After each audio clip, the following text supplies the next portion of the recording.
So அதனால் அது ஒரு மேட்ரு கிடையாது. இப்போதைக்கு டிஎம்கேவோட ஆட்டத்தை கலைக்கணும், கூட்டணியை உடைக்கணும். பிஜேபியும் வந்து ஒரு கருவி. அதை நீங்கள் பண்ணிட்டீங்கன்னா நாங்கள் எடப்பாடியோட வந்து கூட்டணி வச்சு நாங்கள் வந்துடுவோம். நீங்கள் இந்த எலெக்ஷன் இதை பார்த்துங்க. இதுக்கு திருமாவை எரியாக்க பார்க்குறேன். அதுதான் வந்து அது அவருக்கு ஏற்கனவே தெரியும், தெரியாமலாம் இல்லை. ஒருவேளை அண்ணன் வந்து இப்படி கூட பண்ணலாம், பேலன்ஸ் பண்ணலாம். என்னன்னு கேட்டால் விஜயை காட்டி கொஞ்சம் கூடுதலாக கூட சீட்டு கேட்க முடியும், அப்படி நடக்கலாம்ல. எல்லாம் இங்கே அறிவாளி சார், நல்லவர் தான் சார்.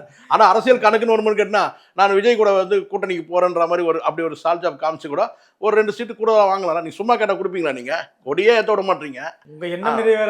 ஒரு 2 சீட்டு கூடுதலாக வாங்கலாம். நான் விஜய் கிட்ட போகிறேன், விஜய் கிட்ட போயிடுவேன். நீ விட்டீங்கன்னா நான் விஜய் கிட்ட போயிடுவேன். முன்னாடி இடம் இல்லாமல் இருந்துச்சு, போனால் இது வந்து ஏடிஎம் கிட்ட தான் போனோம். ஏடிஎம் கிட்ட போக முடியாது, அங்கே வந்து அண்ணனை நல்லா தெரியும். அதான் அவங்க பலவீனம். எப்படியும் திரும்ப வந்து அங்கே போக முடியாது. எங்கே போக முடியாது? அங்கே பிஜேபி இருக்குது, அங்கே போக முடியாது. So door lock.